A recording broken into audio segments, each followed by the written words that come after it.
Olá, muito boa tarde. Meu nome é Rodrigo, trabalho no Instituto das Cidades Inteligentes, na área de inovação, e eu estou aqui para bater um papo com vocês sobre tendências de tecnologia. É um assunto muito amplo, né? Então, eu vou trazer basicamente primeiro uma contextualização sobre como que nós estamos até agora, né? E por que que a gente está nesse momento, né? Que as pessoas dizem que a gente não consegue entender, não consegue acompanhar o ritmo das mudanças, né? E uma segunda parte que eu vou trazer alguns exemplos práticos em algumas áreas, tá? Então, nós vamos ter basicamente dois canais de comunicação ali durante essa conversa. Então, o primeiro é o Slido, tá? Que é esse carinha que está aqui embaixo, tá? Então, esse QR Code, vocês podem acessar um aplicativo chamado Slido, tá? Então, pode apontar o celular ali, a câmera do celular, navega no site, vocês podem fazer perguntas ou votar nas perguntas que vocês acham que sejam mais relevantes. Então, eu vou começar a olhar essas perguntas e vamos começar a conversar no meio da transmissão. E a segunda é através do chat mesmo do Facebook, onde vocês podem mandar algum comentário e, de repente, até interagir, a gente começar a conversar sobre o que está sendo falado, tá? Então, vamos começar. Então, a palestra de hoje é sobre tendência de tecnologia. Ele é um projeto do Trilha Digital, né, que é um projeto desenvolvido pelo ICI, e a gente tem a DFP como parceiro. E a ideia é trazer, basicamente, um pouco de tecnologia, né, um pouco de inclusão digital para todo mundo, tá? Trazer acessibilidade à tecnologia, né. Infelizmente, agora, essa questão da pandemia, a gente teve que parar com as aulas presenciais, então as lives são uma forma da gente poder manter o contato, né, com todo mundo. Então, hoje a gente vai falar basicamente sobre tendência de tecnologia. Então, primeiro, né, para a gente poder começar a se contextualizar, né, nós estamos num momento de evolução exponencial, então, são muitas mudanças, essas mudanças ocorrendo ao mesmo tempo, mudanças em diversas áreas, soluções saindo, coisas novas, e a gente não consegue acompanhar, tá? Ninguém consegue acompanhar isso, nem quem está na tecnologia, e nem quem está fora da tecnologia não tem condições de você se manter 100% atualizado sobre o que está acontecendo. Então, aqui, ó, temos um comentário aqui, da DFP. Muito obrigado, vamos seguir, então, com a palestra. Então, assim, ó, qual que é o motivo, né? O porquê que, nesse momento, a gente está trabalhando, nesse momento, com essa evolução exponencial, né? Será que nós somos mais inteligentes do que os nossos antepassados, né? Então, esse é um questionamento ali que cabe a gente fazer. Então, na verdade, assim, o que impulsionou toda essa evolução, na verdade, foi a evolução dos microchips, tá? Então, que são os responsáveis, basicamente, pelo processamento das informações dos computadores. Então, em 1950, o Alan Turing já previa que na virada do século nós teríamos computadores com memória na casa de 1 gigabyte. Então, até para quem gosta do Turing, ali tem um filme muito bom dele que lançou não há muito tempo, chamado Guerra das Correntes. É um filme muito bom, até para poder entender um pouco de como é que as coisas evoluíram, né, e até a tecnologia que eles tinham na época. Em 1965, o Gordon Moore, que é um dos fundadores da Intel, ele observou que ao longo de um tempo, que a cada 2 anos, basicamente, você conseguiria colocar o dobro de transistores dentro de um microchip, mantendo o mesmo custo. Tá? Então, ele observou, na verdade, essa tendência de evolução. Então, o que acontece? Você consegue dobrar a capacidade de processamento a cada 2 anos, mantendo o mesmo custo, e, ou seja, aqueles que já estão obsoletos, eles ficam disponíveis para a população que não tem condições de adquirir o último modelo. Então, essa evolução dos microchips, essa evolução no processamento, ela permitiu essa explosão de novidades aí, de tecnologia que a gente está vivendo hoje. Tá? Então, se você pensar hoje em inteligência artificial, grande parte dela é em relação ao processamento. Né? E aí nós temos basicamente o quê? Os nossos smartphones. O smartphone, ele se tornou basicamente uma parte do nosso corpo. Muitas pessoas não conseguem mais viver sem o celular, né? E ele, basicamente, ele é um dispositivo que ele permitiu grandes evoluções. E ele não é nada novo. Na verdade, se você pensar num smartphone, você está trabalhando basicamente com um telefone que já existia, né? Você está trabalhando com câmeras que já existiam, com GPS que já existia, com toda a parte de dispositivo que já existia, alguém juntou isso tudo e transformou isso num smartphone, né? Então, a gente pode pensar que esse computadorzinho, na verdade, de mão que a gente tem, ele é mais potente do que os computadores que levaram o homem à Lua na Apollo 11. Então, hoje, qualquer um tem à sua disposição ali um grande poder de computação. E aí, se você conectar isso com a internet, é exponencial a quantidade de informações ali que você tem acesso, né? Outra coisa é a evolução das redes, né? Então, nós viemos lá da rede 2G, 3G, 4G, e agora estamos indo para a rede 5G. E depois até eu vou falar um pouco mais sobre a questão dessa rede 5G. Mas a rede, na verdade, aqui eu estou tratando um pouco mais sobre a transmissão de dados, tá? Então, a forma como a gente começou a tratar o dado, como a gente começou a se relacionar com o dado, ela mudou, tá? Principalmente pela questão da velocidade da informação, da velocidade de transmissão da informação, tá? Então, sem isso, não seria possível, por exemplo, a gente utilizar a maioria dos aplicativos como a gente utiliza hoje, tá? Então, se a gente for pensar, hoje a gente consegue assistir um filme em alta resolução num celular sem ter nenhum cabo conectado a ele. Então, você imagina a velocidade, a quantidade de dados que é trafegado entre o teu celular e um computador central, né, uma rede, por segundo. Então, isso é realmente absurdo. Então, essa evolução das redes, na verdade, ela deu origem ao que hoje a gente chama de computação na nuvem, tá? Então, o que é a computação na nuvem? Na verdade, ela é basicamente os mesmos servidores que a gente tinha nas empresas, só que eles estão rodando hoje e sendo disponibilizados para a gente na internet, tá?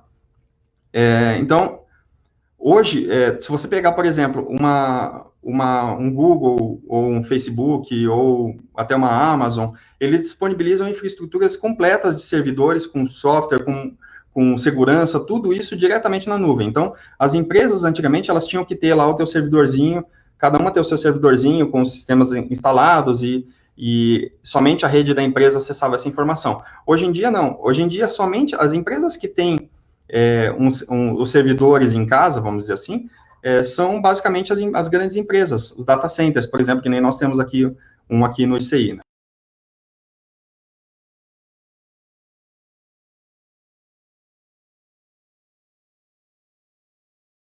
Então, essa computação na nuvem também, ela foi habilitadora ali para várias outras tecnologias surgirem. Então, por exemplo, até a gente vai falar um pouco aqui sobre machine learning, né? Então, a machine learning, se eu quiser hoje, por exemplo, eu posso rodar um algoritmo de reconhecimento de polichinelos num servidor diretamente na Google. Então, eu não preciso mais nem ter uma infraestrutura minha, não preciso nem ter um computador super potente para fazer um processamento. Então, eu posso pegar um computador que foi disponibilizado por uma dessas grandes empresas e posso utilizar para fazer projetos meus, de graça, né? Então, essa é uma das grandes vantagens ali de você ter, basicamente, a computação na nuvem. Então, hoje, tudo roda na nuvem, tudo roda hoje na internet, banco de dados, sistemas, aplicativos, loja, tudo isso está na nuvem, tá? Além disso, acho que o grande impacto ali, o grande salto do conhecimento, ele se deu através da internet. Então, quando nós tivemos as grandes redes, as redes sendo formadas lá no início, nós tínhamos muito pouca informação. Então, por exemplo, quando eu aprendi a programar, eu aprendi em livro, porque eu não tinha acesso à internet, não existia Google, né? Então, até legal que, às vezes, você vai conversar com um jovem, você fala que não existia o Google e eles não entendem muito bem o que é isso, né? Porque, para eles, já faz parte do dia a dia. Então, hoje em dia, você quer aprender qualquer coisa, absolutamente qualquer coisa, você digita lá no YouTube e, com certeza, vem um vídeo de alguém ensinando aquilo que você quer aprender. Ou então, você tem empresas que trabalham com educação, né? Então, por exemplo, a Udemy, Pluralsight, várias empresas ali onde você pode comprar cursos a um custo extremamente baixo, né, e aprender qualquer tipo de coisa em casa, sem sair do lugar, né, em poucos minutos ou em poucos dias, né, em poucas horas ou em poucos dias. Além disso, nós temos hoje os nossos jovens, as nossas crianças, tendo acesso a essa tecnologia cada vez mais cedo, né? Então, por exemplo, o que antes era um privilégio ali dos ricos, né, de de você ter aula de robótica, hoje em dia ela é dada na rede pública, então, para crianças cada vez mais jovens. O que acontece? Essa criança, quando ela toma contato com essa tecnologia cada vez mais jovem, ela consegue começar a vislumbrar algumas coisas que podem ser feitas com essa tecnologia. Então, cada vez mais cedo, ela consegue imaginar soluções para problemas cada vez mais complexos. Tá? Então, quanto mais a gente universalizar esse conhecimento, quanto mais pessoas tiverem acesso a esse conhecimento e a esses recursos, melhores serão as evoluções ali para o futuro.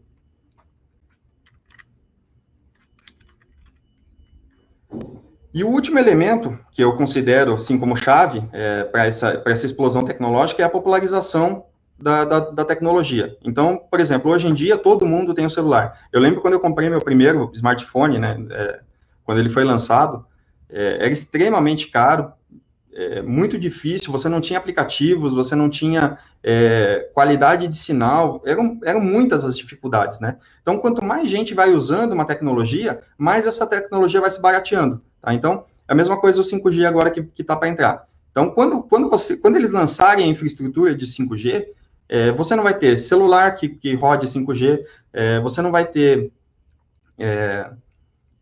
nenhum tipo de aplicação disponível. Então, o que vai acontecer? Você vai pegar um celular 5G e a maioria do tempo, você vai trabalhar em 4G, da mesma forma como aconteceu com a tecnologia 4G. Né? Então, quanto mais essa tecnologia ela for utilizada, quanto mais gente comprar celular, mais essa tecnologia se populariza e mais ela se dissemina. Então, hoje a popularização é a peça-chave hoje para que você possa ter uma evolução tecnológica do jeito que nós temos. Então, por exemplo, se você pegar esse Google Colab lá, que é o que eu mostrei ali para vocês, então você pega uma infraestrutura da Google, um servidor da Google, e consegue disponibilizar uma informação, uma infraestrutura para que qualquer pessoa possa fazer o uso de machine learning, possa fazer o uso de análise de dados, com basicamente nenhum custo, né? Então, essa popularização é o que mais influencia, né? E aí, vamos falar um pouco sobre a tecnologia mesmo. Então, aqui, a Fernanda comentando, né? Engraçado como as crianças de hoje mexem com tanta facilidade nos smartphones, mesmo sem saber ler. Justamente, existem várias tecnologias que na verdade, elas são pensadas, né, em questão de usabilidade. Né? Então, existem áreas, por exemplo, UX, que é User Experience, ou experiência do usuário, que ela trata justamente nisso, ela tenta tornar isso o mais intuitivo possível. Então, até é engraçado, esses tempos atrás, eu conversando com um amigo meu, e ele falando que, por exemplo, ele pegou o filho pegando uma revista e tentando deslizar o dedo para ver se mudava a página, né, tipo, como se fosse uma tela, porque para eles já nasceram digitais, eles já nasceram de uma forma completamente diferente da nossa, né. Que o Clodoaldo, né? Essa evolução dos smartphones ajuda muito na acessibilidade e na comunicação de pessoas com deficiência. Com certeza. Eu vou falar, inclusive, sobre um exemplo sobre pessoas com deficiência. Vai ser bem bacana ali. Vou falar um pouquinho mais ali sobre na parte de medicina. Então, temos aqui uma pergunta, né? As tecnologias assistivas feitas para atender as necessidades das pessoas com deficiência com smartphones ajudam muito. Qual a sua visão sobre essas tecnologias? Na verdade, assim, eu acho que ela traz até um pouco de dignidade para a pessoa, né? Porque quando você tem qualquer tipo de deficiência, qualquer que seja, você depende de outras pessoas. A partir do momento que você dá autonomia para alguém, para que essa pessoa consiga trabalhar por si só, que ela consiga fazer as coisas por si só, eu acho que isso não tem preço. Né? Então, o bacana é assim, você vê muito estudo nessa área. Eu vou falar um pouco sobre isso, principalmente um projeto da Google, que é muito bacana. Vou falar isso aí em seguida. Então, assim, a tendência da tecnologia, eu vou antecipar basicamente o que eu vou falar no resto da palestra. Então, assim, o futuro, ele está girando em torno de dados, tá? Então, muita gente conhece como Big Data, né, ou Big Data, Machine Learning, na verdade, a parte da inteligência artificial, né, e robôs. Por que a gente fala em inteligência artificial e não em Machine Learning, como também é conhecido, né? Então, o Machine Learning, por exemplo, ele é um pedacinho da inteligência artificial. A gente costuma dizer que a inteligência artificial é um guarda-chuva de tecnologias. Então, você não tem uma tecnologia rodando na inteligência artificial. Ele é um conjunto. Então, o Machine Learning, ele trata da parte de aprendizado. Você tem a visão computacional que tenta dotar a máquina de reconhecimento, fazer com que a máquina reconheça padrões como se fosse um humano. Você tem a parte de reconhecimento de voz, né? Então, fazer com que a máquina entenda palavras como se fosse um humano. Então, você tem várias áreas aí dentro da inteligência artificial. E o machine learning é uma delas. A visão computacional é outra delas. Então, quando você trabalha basicamente com uma tecnologia, você tem uma fusão de algumas outras tecnologias. Então, você não consegue trabalhar, por exemplo, com visão computacional sem você trabalhar com rede neural, com deep learning, com machine learning. Você não consegue trabalhar com reconhecimento de voz sem você trabalhar com machine learning, sem você trabalhar com deep learning. Então, na verdade, é uma composição dessas tecnologias, tá? E aí, agora nós vamos trazer alguns exemplos de cada uma das áreas, né? A primeira área é a área de medicina, que eu acho que é uma área que tem muito avanço aí, está acontecendo bastante coisa, muita coisa legal. A primeira delas, que eu gosto sempre de citar, é a parte da genética. Então, em 1990, foi iniciado um projeto chamado, um projeto de sequenciamento do genoma, né? O sequenciamento do DNA humano. Esse projeto ele durou 11 anos e ele custou 2,7 bilhões de dólares para fazer o sequenciamento genético de uma pessoa, tá? E o porquê que é importante a gente pensar nessa questão e falar um pouco sobre datas e custos?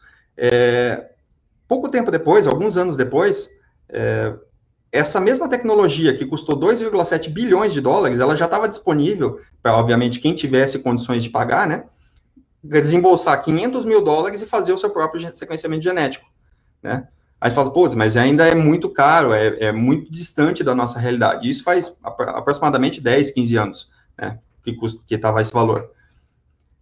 E realmente é um valor muito alto, né? E assim, a gente tem que pensar bastante no benefício da tecnologia. O que eu vou fazer com essa tecnologia? Por que eu estou gastando tanto dinheiro com essa tecnologia, né? Então, vocês devem ter ouvido falar, por exemplo, na Angelina Jolie, né, que ela fez, que ela descobriu que ela tinha uma propensão, por exemplo, a desenvolver um câncer de mama e foi lá e fez uma cirurgia e removeu as mamas de forma preventiva.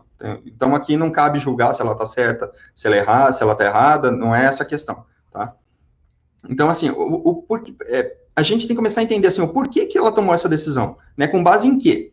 Né, como é que alguém falou para ela que ela tem grande possibilidade, 80% de chance de desenvolver, por exemplo, um câncer de mama? Então, existe uma startup hoje em dia chamada 23andMe. O que ela faz? Ela faz justamente essa parte de sequenciamento de DNA. Tá? Então, você compra um kitzinho na farmácia, lembre-se que a questão de 20 anos atrás, foi concluída pela primeira vez o sequenciamento a um custo de 2,7 bilhões de dólares. Hoje em dia, eu posso ir numa farmácia nos Estados Unidos, comprar um kitzinho, né, pegar um coletor e coletar uma amostra do meu DNA, colocar dentro de um potinho e enviar para a empresa. Né? E até quando eu tomei contato com essa startup, foi bastante interessante a forma como a pessoa colocou essa evolução. Né? Então, ela chegou, ela falou, ó, eu peguei e mandei a amostra, né, para a empresa, e passado 15 dias eu recebi uma notificação no meu celular, né? Ó, já sequenciamos tantos por cento do seu DNA, identificamos aqui que você tem uma grande possibilidade de se tornar tabagista, e provavelmente você está lendo esse documento hoje usando um óculos. Né? E aí ele deu risada que realmente era isso mesmo. Né? Então, ele já fazia uso de óculos há muitos anos, e eles conseguiram pegar isso através do DNA dele. Então, se a gente for pensar, o nosso DNA é dados, tá? É um conjunto de informações, tá, que basicamente nos descrevem. E aí, assim, eu falei assim, pô, beleza, mas 99 dólares nos Estados Unidos. Mas já existem no Brasil empresas que fazem o sequenciamento genético. Ou seja, eu já tenho disponível no meu país, a um custo muito parecido com o que tem nos Estados Unidos, uma forma de fazer também o meu sequenciamento genético. Só um minutinho.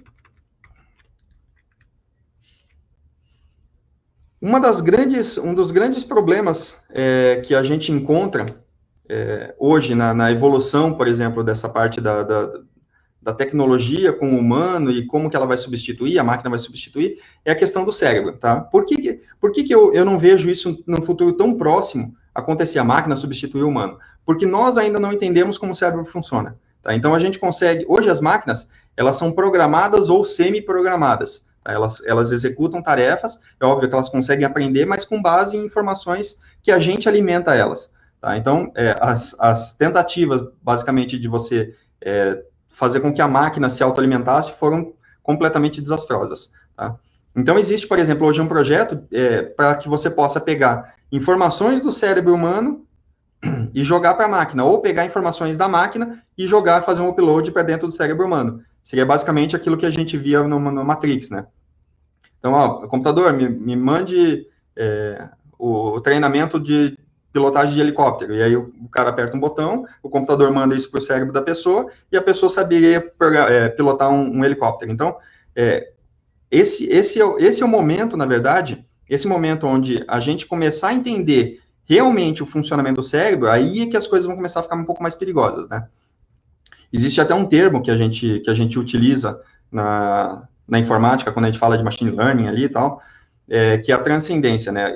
O que é a transcendência, na verdade? A transcendência vai ser quando a máquina for capaz de superar o homem, tá? Então, e ela só vai ser capaz de superar o homem o dia que você adquirir consciência. E a gente ainda não sabe como é que vai ser consciência. E aí vão entrar outras questões, né? Então, por exemplo, como é que você vai ter a questão do ego, né? Então, hoje o homem, por exemplo, ele se acha superior a uma formiga. Então, a formiga incomoda, eu vou lá e mato a formiga. E se a máquina achar que ela é superior ao humano? E se o humano começar a incomodar a máquina? Será que ela vai matar a gente? Que nem a gente já viu aí, por exemplo, em filmes ali como Exterminador do Futuro, né? Então, é uma reflexão ali que muita gente pensa, né? Então, existem, inclusive, áreas de pesquisa que trabalham justamente com essa pesquisa de computação emocional. Então, como que você vai tratar a emoção do ser humano numa máquina, né? Que é uma coisa completamente diferente. Eles não conseguem sentir da mesma forma como nós sentimos, né? Então, aqui eu vou trazer, basicamente, um primeiro videozinho, tá? Ele vai ser um vídeo rápido, eu não vou passar o vídeo inteiro, eu vou passar alguns pedaços, só para que a gente comece a conversar sobre o assunto, né? Então, esse aqui é um projeto de um estudante do MIT, que ele faz o quê? Basicamente, ele permite que um computador consiga entender alguns sinais do cérebro, né, e transformar isso em fala. Tá? Então, ele consegue fazer com que o computador reconheça uma pessoa falando sem necessariamente a pessoa precisar falar. Então, hoje a gente vê ali os assistentes de voz, e ele precisa obrigatoriamente de uma pessoa falando, né, para ele poder reconhecer. Nesse caso, não, ele vai colocar um dispositivo, um sensor, que vai identificar o que a pessoa está pensando em falar. Na verdade, não é nem falando, o que ela está pensando em falar. E da mesma forma como ela identifica isso de uma forma sem você precisar falar, ela também consegue devolver uma resposta para você de uma forma não audível, né? Então, ela consegue, como se fosse injetar na sua mente o que vai ser, o que o computador está dizendo. Então, você poderia perguntar em silêncio para o computador fazer uma pesquisa como se fosse o teu assistente, e ele devolver essa informação em tempo real para o sistema, né? Então, nesse videozinho, depois eu até posso passar os links desses vídeos, se vocês quiserem assistir eles com calma. Esse vídeo, inclusive, ele é um vídeo que mostra no finalzinho uma interação de uma pessoa que não fala mais, então ela tem, se eu não me engano, é um tetraplégico, eu não sei qual é o tipo, não me recordo qual que é a doença que a pessoa tem, mas que ela não pode mais nem falar. E aí, no final, mostra ela fazendo uma interação com a máquina, né? Então, tem outros vídeos, é um projeto chamado Alter Ego, tá? É um projeto de um aluno aí do MIT.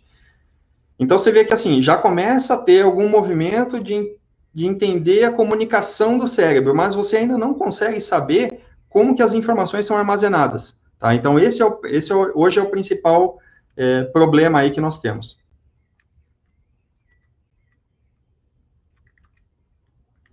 E a gente não podia falar hoje sobre medicina, né, sem falar, desculpa, sem falar basicamente ali no COVID, né? Então, o COVID, ele trouxe para a gente uma situação que a gente nunca tinha vivenciado antes, né? Só que ele também foi uma oportunidade, na verdade, de uma evolução muito grande. Então, se vocês pensarem, eu li há algum tempo que uma vacina convencional, ela demorava em torno de 4 anos, uma vacina rápida. Acho que a vacina mais rápida a ser desenvolvida, ela demorou 4 anos para ser desenvolvida. E hoje nós estamos aí basicamente com 10, 11, 12 meses aí de pandemia, acho que não chega a 12 meses, né? E nós já temos mais de 40, até um amigo meu, o Jason, participou de um podcast ali comigo e trouxe essa informação, né? Que a gente já tem, recentemente ali, já tem mais de 40, mais de 40 vacinas que já foram registradas. Tá? Então, como é que a gente consegue fazer isso de forma tão rápida? Primeiro, conhecimento, tá? Então, o conhecimento hoje está acessível, a internet hoje permite que você consulte pesquisas que estão sendo feitas do outro lado do mundo, você tem a parte de sensores cada vez mais apurados, você tem a parte de machine learning, que está trabalhando esses dados de uma forma, de uma velocidade extremamente alta, né? Então, coisas que, por exemplo, um pesquisador teria que analisar os dados na mão, não, ela joga isso na máquina e a máquina encontra padrões para ela, né? Então, nada disso seria possível sem essa evolução tecnológica que nós temos hoje. E aí, um negócio bacana, continuando falando sobre essa parte de cérebro, né? Então, hoje em dia são as próteses. Então, eu vou trazer aqui um videozinho rápido também sobre próteses. Então, o que é essa prótese? Na verdade, assim, as próteses tradicionais, elas faziam com que você simplesmente pudesse colocasse uma peça que substituía uma parte do corpo perdida, né? Só que assim, você não tinha mobilidade, ou a mobilidade era muito ruim, e aí hoje as grandes pesquisas, elas se dão em torno de você fazer com que eu consiga ligar essa prótese aos músculos. Então eu consigo, da mesma forma como eu faria para mexer uma mão, mexer uma perna, eu consigo fazer isso também com um membro substituído, com uma prótese. Então, hoje em dia, essa parte das próteses, elas estão cada vez mais avançadas, tá? Então, a tendência ali é que em pouco tempo a gente consiga ter membros completamente funcionais, tá? Aí, seriam somente partes do corpo, digamos assim, partes aparentes, ou mão, braço, perna? Não, então, assim, hoje em dia já existem pesquisadores imprimindo o tecido humano com impressora 3D, tá? Então, isso já é uma realidade. Obviamente, é um tecido que simula o tecido humano, ele não é o tecido humano em si, é lógico, né? Mas é um tecido que simula o tecido humano. Então, aí, agora, se a gente começar daqui a pouco pensar, a gente vai ter a combinação o quê? Do tecido humano gerado por uma impressora 3D com um braço biônico. Então, eu vou ter um braço quase que funcional novamente. Então, assim, nas pesquisas, inclusive, eu vi que hoje em dia eles já conseguem ter sensores que você tem o toque. Então, eu toco no meu braço e eu sinto, o meu cérebro sente aquele toque. Tá? Isso é uma coisa que vai revolucionar a forma como hoje são tratadas as próteses. Até foi perguntado um pouco sobre a tecnologia, né, na parte, como que ela poderia ajudar as pessoas. Tem mais coisa ainda que vem e que é coisa até bem melhor do que essa parte das próteses. Talvez. É isso aí, o Pedro comentando aqui que tem próteses hoje que possibilitam que pessoas até sentirem toque. É justamente isso que eu estava comentando. Então, você tem sensores hoje que permitem que você sinta esse documento. Essa prótese que foi colocada, né? Essa evolução das próteses mudou totalmente a vida das pessoas com deficiência. Eles ganharam motivação para fazer tudo como qualquer outra pessoa, justamente. E eu acho que a tendência é cada vez melhorar mais essas tecnologias, né? Então, isso aqui, na verdade, assim, elas passam por um ciclo até se tornarem populares, né? Então, existe toda uma parte de experimentação, então essas próteses são caras. Até eu estava vendo um documentário onde eles colocaram uma perna, uma prótese, que na verdade era uma perna, e o cara voltou a escalar, entendeu? Então, é lógico, uma prótese dessa não vai custar barato nesse momento, mas a partir do momento que eu conseguir ter mais pessoas tendo acesso, obviamente o custo de produção cai e o preço final cai, e aí mais pessoas têm acesso e a gente entra num círculo aí virtuoso, né? Então, uma outra coisa até bacana é o seguinte, existem impressoras 3D que fazem impressão de peças de avião, tá? Então, o que vai impedir, por exemplo, essas impressoras que fazem impressão de peças de avião, que são peças extremamente delicadas e tem que ser muito preciso. O que vai impedir, por exemplo, de você fazer uma modelagem de uma peça e fazer uma peça de reposição em casa, né? Daqui a um tempo, a gente pode pensar que isso tá longe, tá distante, mas eu acredito que isso logo, logo vai estar disponível para as pessoas, né? Então, hoje, por exemplo, eu já consegui ter a minha impressora 3D. Então, não consigo fazer muita coisa ainda, mas com certeza é uma coisa que vai avançar bastante ainda. Aí, aqui o Clodoaldo comentando aqui, ó, tecnologia proporcionando autonomia, justamente. Então, vamos lá, vamos seguir.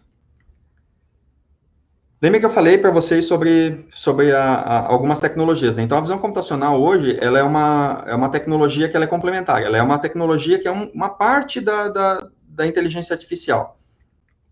E essa tecnologia, ela vai estar cada vez mais disponível para a população. Então, hoje em dia, por exemplo, nós já fizemos um estudo aqui no Instituto sobre visão computacional, já temos algumas aplicações, mas agora vamos imaginar se a gente começar a combinar as coisas. Tá? Então, por exemplo, eu tenho como fazer um reconhecimento de imagem. Eu tenho aquele dispositivo que o rapaz ali do MIT, né, do projeto Alter Ego, colocou que você permite que você se comunique com uma pessoa, por exemplo, que não fala. Então, eu posso ter, por exemplo, um dispositivo que leia uma informação, que leia uma imagem, né, uma cena real, e consiga transmitir para uma pessoa de uma forma não audível, né, quais são os elementos dessa cena. Ou seja, a gente já começa a pensar em combinação de tecnologia, que na verdade é a base desse crescimento exponencial. Então, é uma tecnologia que serve de suporte para outra, ou uma tecnologia combinada com outra tecnologia, cria uma nova tecnologia com possibilidades aí infinitas, né? Então, essa área da visão computacional é uma área muito utilizada também na tecnologia, e com certeza aí vão vir grandes avanços para a gente no futuro. Deixa eu só pegar aqui uma coisa.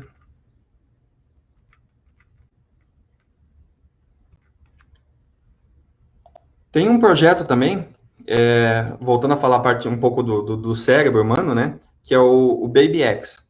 Tá? Então, o que é esse BabyX? Ele é um bebê autônomo, né? Na verdade, ele é um modelo de aprendizagem de máquina, né, que eles fizeram uma integração e permitiram que ele visse e ouvisse e falasse, tá? Então, como se fosse um bebê. Então, a ideia é o quê? É você treinar uma machine learning, você treinar a máquina como se fosse um bebê, tá? Então, eles começam a dar alguns exemplos. Então, é o mesmo processo que você usa para ensinar uma criança a abrir a boca para ela poder entender a palavra, entender como que faz o movimento, é a mesma forma como é ensinado isso para a máquina, né? Então, é uma coisa, assim, bem bacana aí que está vindo para o futuro, e justamente para poder ensinar a máquina a pensar, ou a sentir, ou a entender como se fosse um humano, né? E até a gente entender como que a máquina está entendendo, porque essa é uma dificuldade também. Então, é simples você ensinar, mas como que será que ela está entendendo, né? Então, isso é uma das coisas mais difíceis. E aí, na parte de reconhecimento de voz, aí eu vou falar um pouco sobre aquele projeto que eu estava comentando com vocês, né? Então, até eu comentei ali com o Clodoaldo ali no início, né? Então, existe um projeto chamado Eufonia, tá? É um projeto da Google, e qual que é a ideia? Por exemplo, hoje nós temos os assistentes de voz, então nós temos os celulares que permitem que a gente pergunte qualquer coisa, faça qualquer tipo de interação, e o celular responde para a gente. Só que, vocês já pensaram, por exemplo, uma pessoa que tem algum tipo de deficiência neurológica ou alguma deficiência que atrapalhe, por exemplo, os nervos da fala, entendeu? Então, uma doença degenerativa, por exemplo, como um ELA, ou, de repente, uma pessoa que teve um derrame, que ela não consegue mais falar normalmente, como é que ela utilizaria, por exemplo, um assistente? É impossível, né? Então, daí surgiu, vocês devem ter lembrado até aquele projeto do balde de gelo, né? Então, que as pessoas vinham e jogavam balde de gelo e tal, para poder até trazer à luz a uma doença, o ELA, né? Que é a esclerose lateral...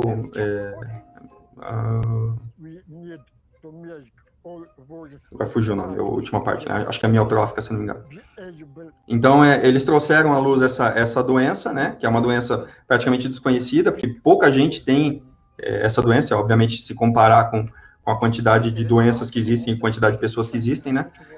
E ela, na verdade, ela foi a base para esse projeto da eufonia. Então, as pessoas começaram a olhar para pessoas que tinham ela e tratar isso de uma forma diferente. Então, por exemplo, a forma como eles falam é muito diferente da nossa forma. Então, aí eles começaram a criar um assistente de voz personalizado, que permitiria que você pudesse tratar isso pessoa a pessoa. Então, você pudesse ter uma personalização de como que essa... amiotrófica, é isso aí.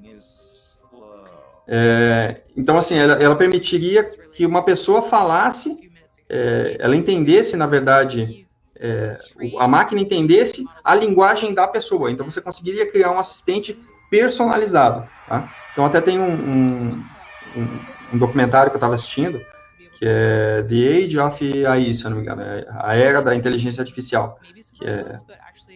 E eles mostram exatamente esse exemplo, né? Eles mostram esse exemplo do eufonia e tudo mais.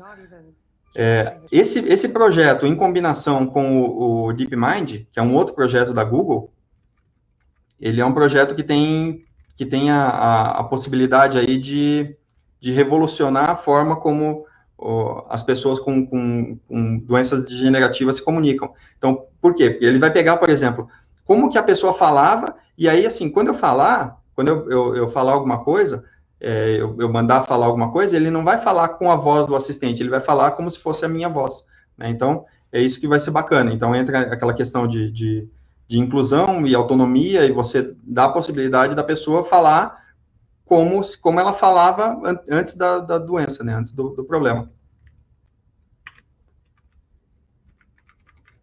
Deixa eu ver se tem alguma pergunta. Não. Vamos seguir.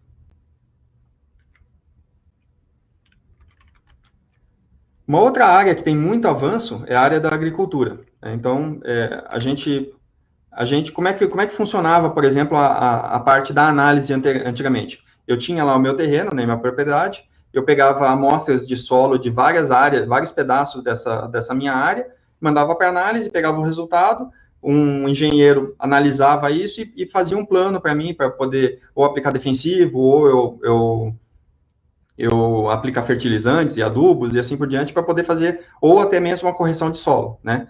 Então, aí, com o tempo, veio a análise espectral. Então, a análise espectral, ela era utilizada com imagens de satélite, né? Então, satélites que tiravam imagens, tiravam fotos multiespectrais, e aí essa análise era feita em cima dessas fotos. Só que aí você tinha um problema de acessibilidade a essa tecnologia, né? Que não é uma tecnologia acessível e nem barata, né? E a questão da precisão. Porque ela é uma foto tirada de um satélite, ela não te dava a noção real da tua propriedade, né? Ou não exatamente, especificamente, nos pontos que você precisava. E aí começou a utilizar-se o quê? O drone com uma câmera multiespectral. Então, aí eu começo a trazer, mais uma vez, eu tenho uma invenção que foi o drone, com uma câmera multiespectral que já existia, combino os dois, e eu consigo trazer um novo produto, uma nova solução. Tá? Então, o que isso traz de avanço hoje para a agricultura? Então, a agricultura de precisão, ela não existe se você não souber exatamente o ponto onde você precisa atuar. Tá? Então, você não consegue tratar uma agricultura de precisão se você não tiver noção completa de como que está a tua propriedade. Tá? E aí, para que você precisa disso? Obviamente, para controlar o aumento da produção. E o aumento da produção, ela não vem simplesmente com a agricultura de precisão. Ela vem com a utilização hoje de robôs na agricultura. Tá? Então, eu tenho robôs que fazem a parte de irrigação, que fazem colheita, que fazem análise do crescimento dos produtos, né? Então, isso tudo está muito ligado hoje a essa tecnologia. Pode até não parecer, mas a área de agricultura é uma das que mais surfam na tecnologia hoje, utilizando praticamente tudo que há de ponta na produção de alimentos. Então, assim, ó, a partir do momento que eu peguei lá aquela imagem georreferenciada, né, utilizando um drone, o drone ele tem um GPS, ele tira as imagens, eu posso programar a minha colheita, por exemplo, num software, fazer esse upload, por exemplo, uma colheitadeira, e a colheitadeira fazer toda a colheita da minha propriedade de forma 100% autônoma. Então, mas eu não precisaria ter uma pessoa lá para acompanhar? Aí entra aquela questão, o humano ele deixa de ser um executor para ser um supervisor da máquina. Né? Então, Ele vai estar ali simplesmente para poder verificar se está sendo executado corretamente, se deu algum problema, se ele precisa parar, se precisa fazer algum ajuste.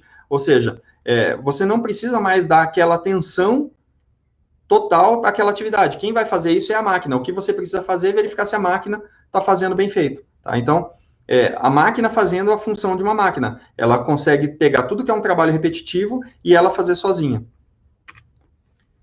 E aí, por exemplo, aquelas imagens que eu peguei, aquelas imagens multispectrais, antigamente como é que funcionava? Vamos imaginar, eu peguei e fiz uma análise do meu solo, eu fiz uma análise da minha propriedade. Então, eu estava lá que eu precisava aplicar um determinado defensivo, ou que eu precisava fazer aplicar um fertilizante, ou fazer uma correção de solo.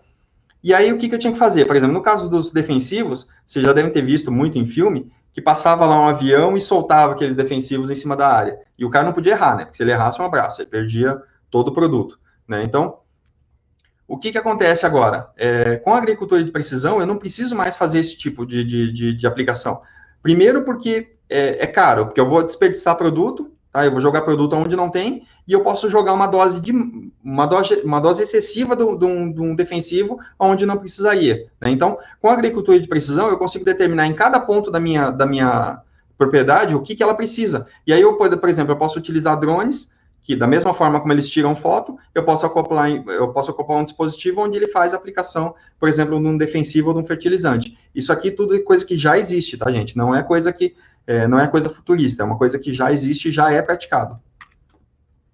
E aí tudo isso com sensores, né? Então, os sensores hoje eles analisam umidade, temperatura, minerais, luminosidade, eles começam a cruzar várias informações, e esse é o poder da máquina, né, entendeu? Ele trabalhar com grandes volumes de informações e tentar buscar um padrão nessas informações. Então, ele pega, por exemplo, qual que é a tua produtividade e cruza com alguns parâmetros. Então, se você teve uma alta umidade, você baixou a produção. Então, ele começa a identificar esses padrões e te dá insights para que você possa melhorar. Então, a máquina, ela não substitui o homem. Ela faz o quê? Ela ajuda o homem a entender melhor os dados. Tá? Eu acho que essa é a grande vantagem, basicamente, da máquina. E aí, obviamente, tudo isso é informação é a base para pesquisa. Então, por isso que é uma das áreas que mais crescem aí, essa área da agricultura. São muitos dados disponíveis, são atividades que basicamente as pessoas já conheciam, só que aí elas passam a utilizar alguns dados a mais ali para poder entender um comportamento. Então, aí eu vou mostrar aqui um videozinho para vocês, por exemplo, de um robô que atua nessa análise, na colheita. Então, eles colhendo pimentão. Primeiro ele faz a análise, ele verifica se pode colher, e ele vai lá e faz a colheita sozinho do produto. Então, tem vários outros, se vocês procurarem na internet ali, tem vários outros exemplos. Exemplo, por exemplo, de uma máquina que faz a separação de tomate. Então, começa a cair uns tomates, ela identifica os tomates que estão verdes e dá um peteleco no tomate, e o tomate sai fora da colheita. Então, tem várias coisas ali que são utilizadas, várias soluções que são utilizadas para essa parte de agricultura. E aí vamos para a logística. Então, logística também é uma área que se beneficiou muito da parte de inteligência artificial, robôs e sensores e IoT. É uma área, na verdade, assim, é uma área que ainda, ela já começou a experimentar esses benefícios, mas ainda não existe uma ampla utilização como existe na agricultura, por exemplo, né? Então, hoje, por exemplo, nós temos armazéns automatizados. Então, o que são esses armazéns automatizados? São, basicamente, robôs que substituem o humano. Então, o humano, ao invés de pegar uma caixa e estourar, por exemplo, a coluna dele, é um robô que pega isso, coloca dentro de um robozinho menor, esse robozinho menor carrega essa caixa para um outro local e despeja isso num local onde ele foi previamente programado para fazer. E a grande inteligência disso é o seguinte: eu tenho vários desses carrinhos, por exemplo, no armazém, e esses carrinhos não colidem, porque eles trabalham com sensores e se comunicam também com os outros carrinhos. Então, tem aqui um outro vídeo para falar um pouco, para mostrar um pouquinho isso em ação. Então, esse aqui, por exemplo, é um armazém da Amazon. Então, hoje em dia, basicamente, quem faz a carga de um produto de um lugar para o outro, basicamente são esses robôs. Então, esses robôs, eles recebem as informações do que eles têm que carregar. Tem essas etiquetinhas aqui no chão, que basicamente faz toda a parte de georreferenciamento da área, né? E eles conseguem pegar e fazer o transporte das mercadorias dentro do armazém. Então, eles conseguem fazer um rearranjo. Na verdade, a máquina sabe onde está aquela informação. Você não precisa mais ter um controle de estoque, um controle de qual produto está em qual prateleira. Não, essas prateleiras são móveis dentro do teu estoque, né? Então, você não tem mais esse controle. Você tem os robôs que sabem qual é a prateleira, onde que foi deixada pela última vez, e a hora que ele precisa, ele vai lá pegar aquela prateleira e transporta isso pelo armazém. Então, até mais para frente, esse vídeo assim aqui, ele mostra como que isso funciona. Então, as pessoas ficam paradas, então elas não vão mais andar pelo armazém buscando coisas. Quem traz as coisas para a pessoa é o robô, e a pessoa simplesmente faz o trabalho de separar. Então, eu preciso desses produtos, ela vai lá, pega os produtos, joga, o robô leva o produto direto para o armazém novamente e segue a vida, entendeu? Então, você começa a ter as pessoas que tinham que ficar procurando, carregando, você precisaria ter empilhadeiras, você poderia ter risco de acidente de trabalho, onde você agora, tudo isso é substituído por robô. Mas o robô não faz nada? Não, tem gente que tem que programar o robô, tem gente que tem que automatizar os algoritmos, e essas pessoas são realocadas em outras tarefas, né? Então, você tem a parte de supervisão, né, das tarefas. O homem vai passar a supervisionar essas tarefas ao invés de executar essas tarefas, né? E libera a pessoa para realmente pensar. Então, um outro exemplo, e até esses dias eu estava pensando, eu falei, cara, mas como que pode, né? Eu pedi uma coisa da China, é mais barato do que eu pedi, às vezes, do interior do Brasil, né? Mas por quê, né? Como é que funciona o custo deles? Então, na verdade, esse aqui é um videozinho que mostra como que funciona quando você compra lá, por exemplo, um produto lá do AliExpress, né? Que vem lá de Shenzhen, que é um grande centro hoje deles. Na verdade, assim, toda a parte de centro de distribuição de mercadorias hoje deles é automatizada por esses robôs. Então, você não tem mais pessoas controlando isso. Isso cai num dispositivo. Vem uma caçamba, traz os produtos, eles vão pegando esse produto, colocam em cima do robô e o robô se vira. Entendeu? Então, a partir disso, é totalmente automatizado, 100% automatizado. Por isso que eles conseguem chegar tão rápido. Inclusive, eu já tive mercadoria que chegou mais rápido da China do que de dentro do Brasil, né? E é um custo que você não acredita, porque hoje em dia você consegue comprar um produto da China que vem com frete de R$1,50, ou a maioria deles até com frete grátis, né, se você procurar bastante. Então, na verdade, isso tudo se deu o quê? Pela automatização, pela automação utilizada aí também nessa parte de logística de correios, né. Por fim, para essa parte de logística, a gente tem a utilização de drones. Então, já existe a utilização de drones para entrega de mercadorias. Tá? Então, alguns anos atrás, já foi feito até, se não me engano, entrega de pizza, a Amazon já colocou drone para fazer entrega. Então, existem testes que estão rolando. Por quê? Porque você consegue otimizar, você não pega trânsito, você não tem que pagar pessoas. Essa encomenda chega com muito mais segurança e com muito mais qualidade no destino final. Ela não bate, ela não... Entendeu? Então, existem hoje muitas iniciativas ali tentando utilizar o drone, inclusive nessa parte de logística para entrega de mercadorias. E a última, o porto. Então, existe ali um porto, esse é o porto de Los Angeles, esse não, né? Na verdade, essa é uma imagem de um porto, né? O porto de Los Angeles é um porto que hoje funciona automatizado, tá? Então, eu tenho aqui, deixa eu pegar.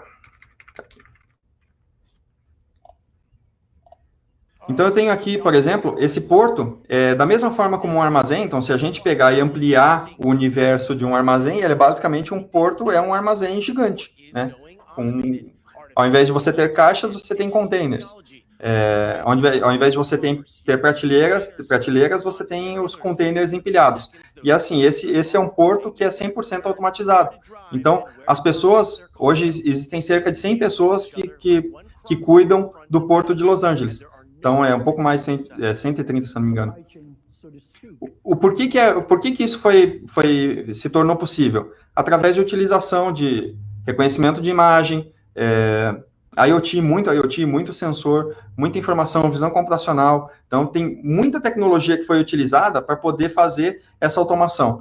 Mas o homem vai ser descartado? O homem vai ser mandado embora? Não. A máquina ainda não aprendeu a reparar máquinas. Então, o homem vê um problema, ele sabe como reparar. A máquina, ela pode até saber que está quebrada, mas às vezes ela não tem a capacidade de reparar alguma coisa, né? Então, tem robôs extremamente avançados ali, né? Vamos falar até agora um pouco sobre alguns outros tipos de robôs, né? Então, os dois mais avançados hoje são o Atlas e o Valkyria da NASA, né? O Atlas é da Boston Dynamics e o Valkyria é da NASA. Então, são robôs extremamente avançados com uma quantidade imensa de sensores, né? Mas fora isso, não, você não tem tantos robôs inteligentes ou máquinas que conseguiriam, por exemplo, identificar um problema e consertar um problema sozinhas, né? E a gente fala bastante hoje em dia sobre carros autônomos. Só que é interessante a gente pensar que é o seguinte, a gente não está falando de carros autônomos, a gente está falando de coisas autônomas, né? Então, é carro autônomo, é avião autônomo, é drone autônomo, é caminhão autônomo. Esses dias eu estava vendo, inclusive, uma startup americana chamada Too Simple, que eles estavam fazendo os testes com caminhões reais, rodando 100% automatizados nas rodovias, obviamente com o humano ali fazendo a supervisão, né?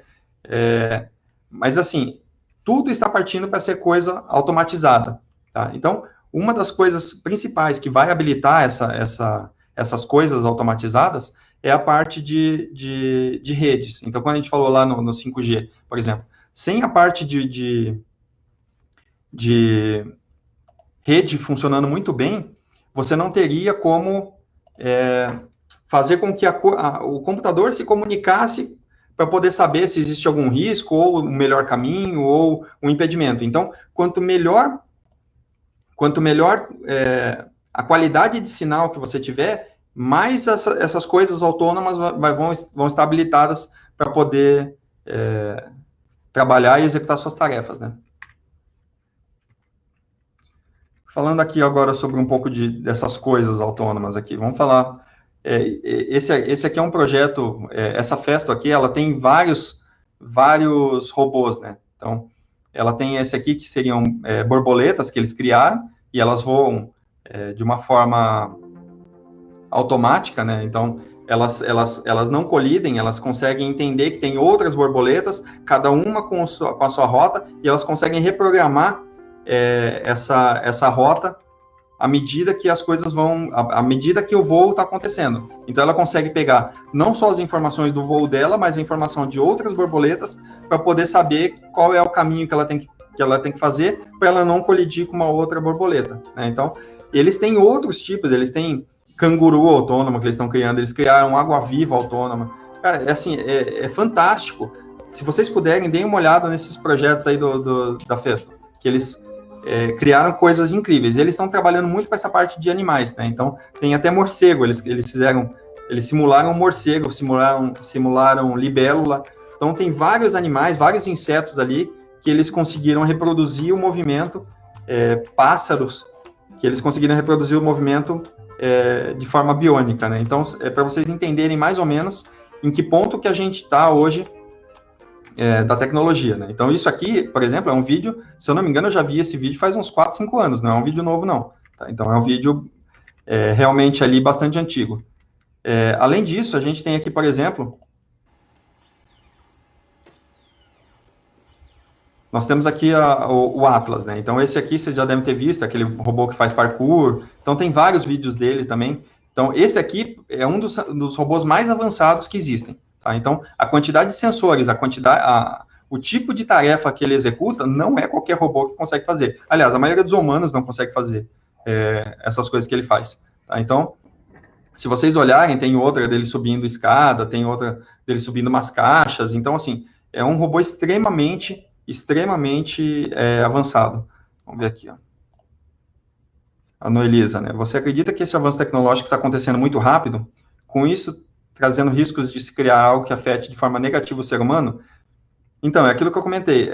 Assim, muito rápido, está acontecendo e vai acontecer cada vez mais rápido, tá? Não adianta fugir. Esse é só o começo daquela curva exponencial. A gente está num momento onde as coisas vão explodir daqui a pouco, inovações, tecnologias, né? Então, até estava dando um exemplo, eu falei sobre o microchip, né? Por exemplo, já existem testes hoje com nanotubos de carbono, tá? Que vão substituir o silício dos processadores. Então, você vai diminuir muito mais o tamanho dos dispositivos que existem hoje. Então, essas novas tecnologias que estão surgindo, elas vão habilitar outras tecnologias que a gente nem imagina ainda o que vai acontecer. Então, nanorobôs, por exemplo, um dos problemas que tinha nessa parte dos nanorobôs obviamente, o tamanho deles. Então, quanto mais evolui essa questão das pesquisas de materiais, mais vão evoluir as soluções. Tá? Então, uma outra coisa que eu nem vou falar muito aqui, que seria a computação quântica. A computação quântica vai trazer uma revolução muito, muito, muito, muito grande em relação à tecnologia. Tá? A forma como a gente processa a informação hoje vai mudar completamente com o uso da computação quântica. Aí aqui o Marcos, as inovações estão mudando a forma de pensarmos nossas vidas, com certeza. Na verdade, assim, essa era... Eu vou falar um pouquinho mais para frente ali sobre essa parte de dados, né? Não vamos dar spoiler. E aí, assim, por exemplo, tudo isso para funcionar, a gente precisa de muita informação, a gente precisa de muito dado. Né? Então, uma das palavras aí que hoje está em voga, né, tá em alta, essa do IoT. O que é o IoT? A Internet das Coisas, né? Internet of Things. Essa Internet das Coisas nada mais é do que você conectar uma coisa, qualquer coisa, à internet. Né? Então, e aí você tem uma possibilidade de você interagir com essa coisa. Então, o que são essas coisas? Por exemplo, um celular... o nosso celular, ele é uma coisa. Então, ele é um IoT. Eu consigo pegar informações, eu consigo mandar informações para ele e ele está conectado na internet. Se eu tiver, por exemplo, uma cafeteira conectada na internet, ela é um IoT. Por exemplo, aqueles dispositivos onde você liga a luz a partir do teu celular, aquilo é um IoT. Então, tudo é um IoT. Na verdade, qualquer coisa que está ligada à internet é um IoT. E o IoT, por exemplo, basicamente ele tem duas funcionalidades. Uma, ele é utilizado como um atuador, ou seja, ele executa uma determinada ação. Então, por exemplo, eu posso ter um dispenser de ração para o meu cachorro, por exemplo. Então, aí eu mando liberar a ração, ele vai lá e vai ter um motorzinho que vai fazer com que a ração caia para o meu cachorro. Então, eu posso fazer essa atividade de fora da minha casa, tá? Em qualquer lugar, eu posso fazer com que seja despejada a ração do meu bichinho. Ou ele serve também como captação de informações, então são os sensores. Então, vocês lembram que lá na agricultura de precisão eu estava falando sobre, eu tenho sensores que captam umidade, temperatura, então, luminosidade, e essas informações depois vão para ser processadas. Isso é um IoT, então, seriam informações que são captadas e depois eu transfiro essa informação para dentro de um computador, né, e esse computador vai fazer o processamento. E aí, por fim, essa parte de assistentes, ela tende a crescer muito mais, tá? Então, os assistentes, um dos problemas que nós temos, um dos grandes problemas que nós tínhamos, né, na verdade, nos assistentes, é eles entenderem o contexto da informação, tá? Uma coisa é você entender o que é falado, outra coisa é você entender o contexto em que isso é falado, tá? Então, existe um grande avanço, hoje em dia, praticamente tudo que é falado, eles conseguem entender, e a tendência é que isso evolua cada vez mais. Então, o assistente ele vai ficar cada vez mais próximo de nós. Então, todas as tarefas que hoje a gente tenta fazer diretamente na tela, a ideia é que a gente consiga fazer dentro de pouco tempo diretamente por voz, né? Ou, se aquele projeto lá do Alter Ego vingar, talvez nem por voz, mas por pensamento, né? E assim, a gente está falando de dados, né? Vocês devem ter visto, por exemplo, eu espero que tenham visto, se não viram, vejam, um filme chamado, um documentário chamado Dilema das Redes, se eu não me engano, que fala sobre as redes sociais, o uso da rede social. Assim, tudo isso é informação. Tudo que vocês interagem com tecnologia, a gente diz que existe uma pegada digital, tá? Uma pegada digital é o quê? O teu rastro digital. O que você deixou à medida que você usou tecnologias. Quando você usa um mapa, você está deixando uma pegada digital. O Google sabe para onde você está indo, sabe de onde você partiu, sabe quanto tempo você levou. Quando você dá um like na foto de alguém, a pessoa sabe, o computador, vocês já viram que agora a gente tem reconhecimento de coisas, então eu consigo saber que tipo de coisas você gosta, que tipo de coisas você não gosta.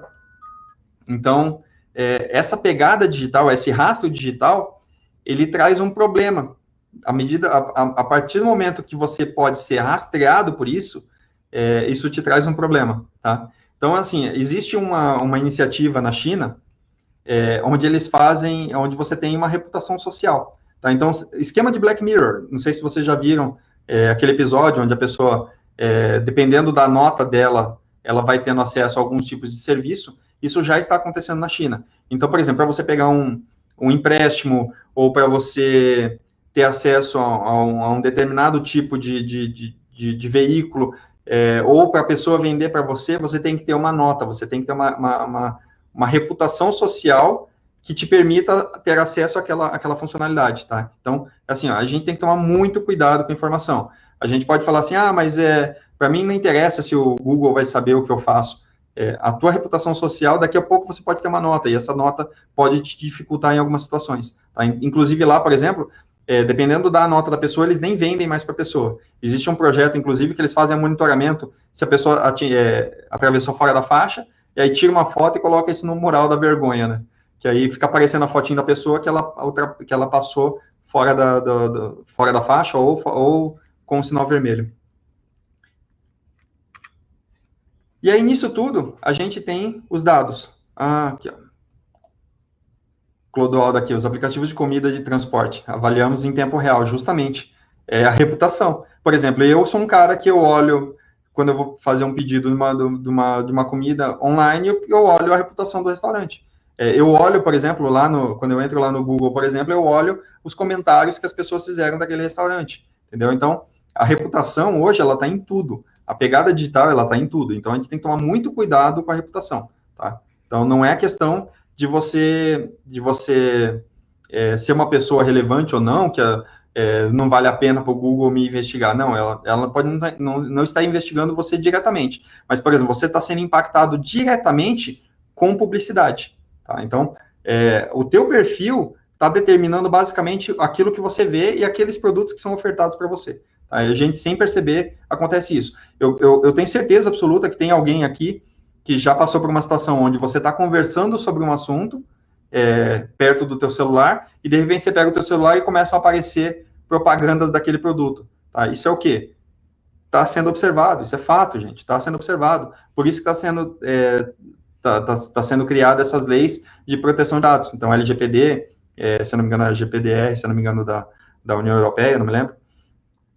Então, são mecanismos que estão se tentando para poder proteger um pouco a privacidade das pessoas, tá? Porque você é impactado diretamente com base na tua pegada digital. Então, assim, tome muito cuidado. E o dado é a base de tudo. Não existe hoje machine learning, não existe hoje inteligência artificial se nós não tivermos dados de qualidade, e principalmente dados de qualidade e processamento de qualidade. Tá? Então, não adianta nada eu ter um dado perfeito se eu tenho um processamento ruim, e não adianta nada eu ter um processamento perfeito se eu tiver um dado ruim. Tá? Então, a qualidade dos dados, ela é primordial para o trabalho que vai ser executado. Tá? Então, assim, finalizando a conversa de hoje aí, nós seremos substituídos pelas máquinas? Eu acredito que no futuro próximo, não. Tá? Então, até respondendo ali a pergunta ali da Noelisa, eu acredito que não. Eu acredito que a gente ainda está um pouco longe de ser substituído. Mas, assim, todas as tarefas repetitivas, tá? Todas as tarefas que são executadas por um humano e que são tarefas repetitivas, existe uma grande tendência, uma forte tendência a ser substituído. Poxa, mas então quer dizer que eu vou me tornar irrelevante ou eu vou ter que fazer o quê? Assim, a gente tem que se atualizar, a gente tem que se manter atualizado e, principalmente, assim, correr atrás, se antecipar a esse futuro, ver o que vai acontecer e como que eu posso agir. Então, por exemplo, sempre que você tiver uma máquina que faça alguma coisa, tem que ter alguém para programar aquela máquina e tem que ter alguém para dar manutenção daquela máquina. Tá? Então, talvez seja mudar um pouco o foco, e ao invés de eu estudar para fazer uma determinada atividade, eu vou estudar para poder aprender a dar manutenção naquela máquina. Tá? Então, essa é a dica final aí. Então, eu agradeço muito, muito, muito, muito o tempo de vocês, pessoal. Deixo meus contatos aqui do LinkedIn e o meu e-mail, então se vocês quiserem entrar em contato, quiserem conversar um pouco mais sobre o assunto, sobre tecnologia, tem algumas séries, algumas coisas que a gente pode indicar para vocês, tá? Então tem a era da inteligência artificial, que passa no YouTube Originals, tem o DataLand, que está no Prime Video, tem a Guerra das Correntes, que estava no Prime Video, não sei se está mais, tem o Transcendent Man, que é um documentário do Ray Kurzweil, que é um futurista, um cara, desde pequeno ele era inventor, é um dos caras mais ligados na tecnologia, e que estão antenados aí com o que está acontecendo. Inclusive, ele é chefe de pesquisa hoje do projeto DeepMind, se eu não me engano, da Google. Tá? Então, assim, tem muito documentário, tem muita coisa boa para se... o Dilema das Redes, vejam, assistam, tá? É muito interessante entender como que isso influencia na nossa vida, tá? A gente acha que não, mas, por exemplo, um robô já previu o resultado da eleição da França, tá? Da última eleição da França, com base em reconhecer as emoções das pessoas enquanto elas estavam ouvindo o discurso, e aí você conseguir tentar entender como que as pessoas estavam recebendo essa informação, tá? Então, assim, tem muita coisa boa, tem muito documentário legal, deem uma pesquisada, Netflix, Prime Video, YouTube Originals, que tem bastante coisa bacana aí. Eu agradeço profundamente aí vocês pelo tempo que vocês disponibilizaram, e tá ali meus contatos, é só entrar em contato se tiver alguma dúvida, beleza? Obrigado, pessoal. Opa, vamos lá, última pergunta aqui. Que curso ou cursos você indica para quem quer iniciar os estudos em TI? Então, Angela, é uma área muito grande, tá? Tem muita área para você atuar. Então, primeiro é você entender basicamente o que você gosta mais de fazer. Eu gosto de desenvolver sistemas, eu gosto de mexer com dados, eu gosto de planilha do Excel, por exemplo, entendeu? A pessoa que gosta de planilha do Excel, ela tem grande possibilidade de gostar de dados. E aí, assim, existem vários cursos. Um lugar, assim, que tem curso muito barato, tá? Muito barato mesmo, é o Udemy. Tá? Eu até vou colocar aqui um comentário, udemy.com. Opa. Udemy.com.